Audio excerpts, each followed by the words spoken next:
Europe పర్యటన ముగించుకుని స్వదేశానికి వచ్చిన ముఖ్యమంత్రి చంద్రబాబు ఢిల్లీలో పర్యటిస్తున్నారు.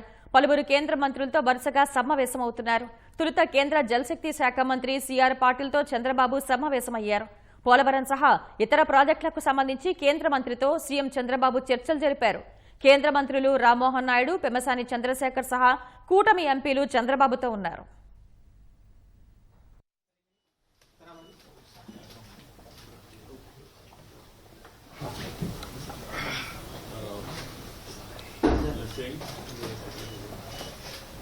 And also our coffee is important.